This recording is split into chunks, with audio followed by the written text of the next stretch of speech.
ሐረግ ድራማ ላይ በክፍል 105 ኤፍራታ እንግዲህ ከሞት ተርፋለች። አልሞተችም፣ ደህና ናት። በሌላ በኩል ግን ኤፍራታ እርግዝናው እንዴት ነው እያለች እያስጨነቃት ነው ያደጋ ከደረሰባት በኋላ። ነገር ግን ኤፍራታ ልጇ ምንም እንዳልሆነ ዶክተሩ እየነገራት ይገኛል ማለት ነው። በሌላ በኩል እንግዲህ ገነት ይህን ነገር ስትሰማ ትደነግጣለች። ምን ትሆን ይሆን እያለን ነበረ ሉሊት ልትነግራት ስትል የመጨረሻው ፓርት ስላለቀ። ነገር ግን ሉሊትም ነግራት የስልኳ ባትሪ ስለዘጋ ገነትም ይህን ጉድ ከሉሊት ሳትሰማ በተረጋጋ መንፈስ ቀስ አድርገው እነ ቤዛ ነግረዋት ከዛ በኋላ ተረጋግታ ወደ ኤፉዬ ቤት ሄዳ ልጇንም አይታት ነበረ። እንግዲህ ከነቃሽ በኋላም እዚህ ነው ማደር የሚል ሀሳብ አቅርባ ነበረ። ነገር ግን ገንዬ ሰው ቤት ማደር የለብሽም በማለት እነ ቤዛ ወደ ቤታቸው መልሰው ወስደዋታል። ኤፍራታም እዚህ ማደር እንደሌለባት ስለነገረቻት ገነት ወደ ቤቷ ተመልሳለች። ሉሊትም ሁሉም ሊጠይቋት ሄደው ነበረ። ነገር ግን ይህን ነገር ያልሰማው ናታን ብቻ ነበረ። እነሱም እንግዲህ እንዴት እንደሚነግሩት እየተጨነቁ ነበረ። እሱም ሳይሰማ እንግዲህ በመጨረሻም እንግዲህ ሉሊት ናት የነገረችው ማለት ነው። ይህን ነገር ሲሰማ በጣም ደንግጦ ነበረ። ምን እንደሚሆን ምን እንደሚያደርግ ግራ ገብቶት እንግዲህ ጽዮንና ቤዛ አጠገብ ሄዶ ቆሞ ነበረ። እንግዲህ እነሱን ምን አይነት ጥያቄ ሊጠይቃቸው ይችላል? ለምን አልነገራችሁኝም የሚል ጥያቄ ያነሳባቸዋል። እነሱ ምን አይነት መልስ ሊሰጡት እንደሚችሉ እንግዲህ በቀጣይ ክፍል ነው የምናየው ማለት ነው። ሌላኛው ኤፍራታ እስከዛሬ የደበቀችው ሚስጥር ለማንም ያልተናገረችው ነገር ግን ያፌት ሉሊትን በየሄድሽበት ስልክሽን ሪከርድ አድርጊ ስላላት እንግዲህ እነሱ ቤትም ስትሄድ እንግዲህ ሪከርድ ማድረጓን ጀምራ ነበረ። ኤፍራታና ዶክተሯ ቀስ ብለው ሲያወሩ የነበረው ነገር ግን በሉሊት ስልክ ሪከርድ ተደርጎ ስለነበረ አሁን ላይ ማንም ያላወቀው ሚስጥር ሉሊት ለመጀመሪያ ጊዜ አውቃለች ማለት ነው። ሉሊት አወቀች ማለት ደግሞ ቀጥታ ለያፌት ሄዳ ትነግረዋለች ማለት ነው። ያፌት እንግዲህ ኤፍራታ እርጉዝ መሆኗን ሲያቅ ምን ሊያደርጋት ይችላል? ሲቀጥል ደግሞ ኤፍራታ የዲኤንኤ ምርመራ መጀመሯን ስለሚያውቅ ያፌት ውጤቱን እንዲቀያየር አድርጎ ነበር የሰጣት። ሁላችንም እንደገመት ነው ያፌት እንግዲህ የዲኤንኤ ውጤቱን እንዲቀያየር አድርጎ ስለሰጣት እሷ እንግዲህ ወንድምና ወንድም እንዳልሆኑ ነው እያመነች አለችው። ያፌት ግን ለምንድነው ናታን ወንድሙ እንደሆነ እንዲታወቅበት ያልፈለገው? ጽዮንም እህቱ እንደሆነች ማሳወቅ ያልፈለገው ለምን ይመስላችኋል? ግምታችሁን ኮሜንት ላይ ማስቀመጥ ትችላላችሁ። ሌላኛውና በጣም የሚያሳዝነውና የሚያናድደው ነገር ዶክተሩ ለኤፍራታ እንግዲህ ለናታን ሁሉንም ነገር እነግረዋለሁ፣ ልጁ ያንቺ እንደሆነ ሁሉንም ነገር መናገር ፈልጋለሁ እያላት ነበረ። ጊዜው ደርሷል፣ ከዚህ በላይ መሄድ የለበትም።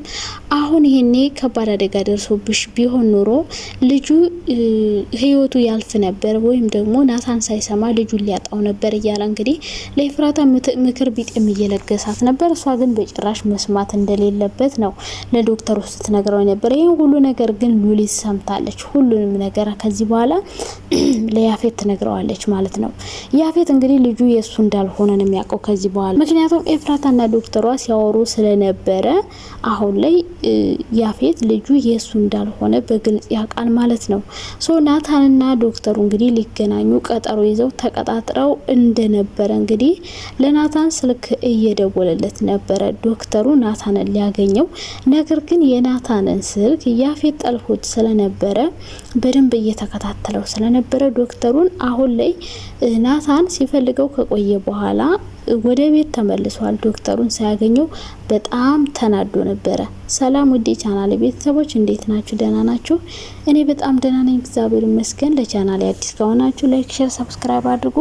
ሀሳብ አስተያየት ካላችሁ ደግሞ ኮሜንት ላይ ማስቀመጣችሁን እንዳትረሱ ማለት ነው የኔ ውዶች። እንግዲህ ዛሬም በአዲስ ቪዲዮ ከች ብዬላችኋለሁ። ሐረግ ድራማ እንግዲህ በክፍል 105 ብዙ ነገሮች ተፈጥረዋል፣ ብዙ ሚስጥሮች ወጥተዋል። ቀጣይም ደግሞ ብዙ ነገሮችን የሚቀይሩ ነገር ይፈጠራል ማለት ነው።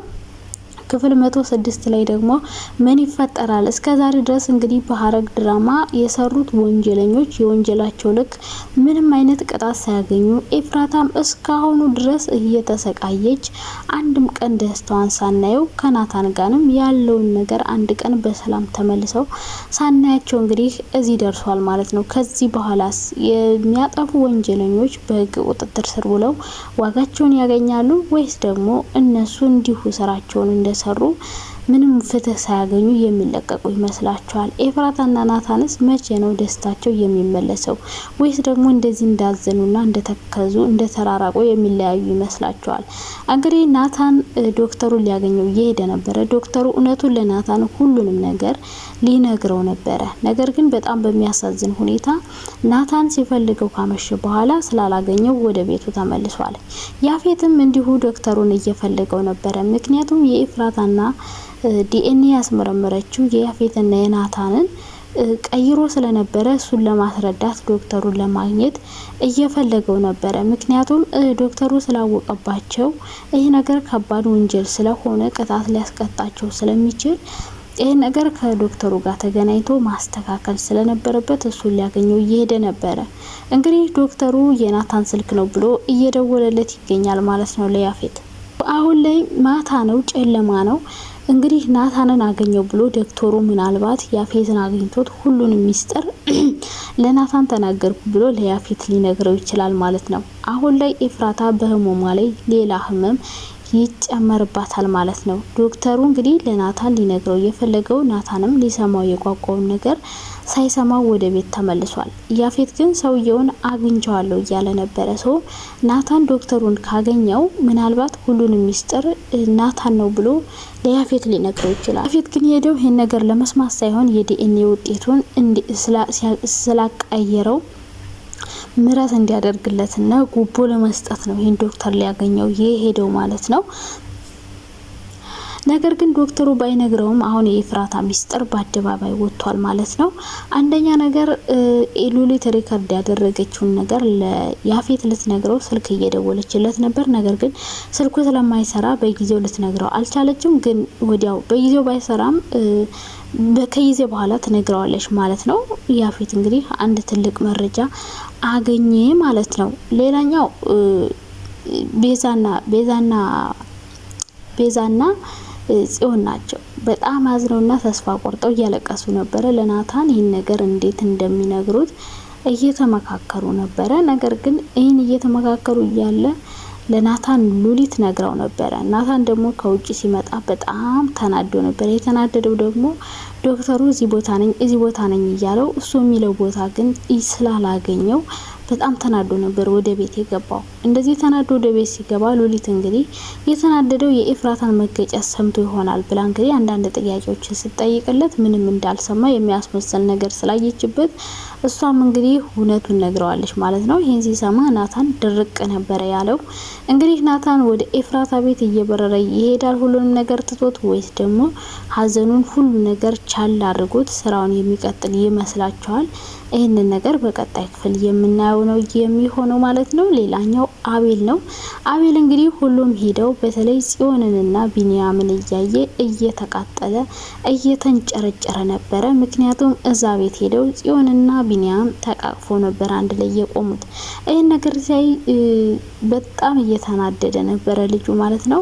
አሁንም ኤፍራታ ታማተኝታ እንኳን እየጨቀጨቃት ነበረ። ኤፍራታ ምን አለ ጽዮንን የግሌ ብታደርግልኝ ከቢንያም ጋር ሳያት እንዴት እንደተናደድኩ እንዴት እንደተቃጠልኩ እያለ እንግዲህ በተኛችባት ኤፍራታን እየጨቀጨቃት ነበረ ማለት ነው። እንግዲህ ሐረግ ድራማ ቀጣይ ክፍል ያፌት ሁሉ ነገር ሲሰማ ኤፍራታን ምን ሊያደርጋት ይችላል? ከቤት ጎትቶ ያወጣታል ወይስ ደግሞ የናታንን ልጅ የኔ ነው ብሎ ተቀብሎ ያሳድጋል? ይህን እንግዲህ በቀጣይ ክፍል የምናየው ይሆናል። እስከዛው ድረስ ባይ ባይ።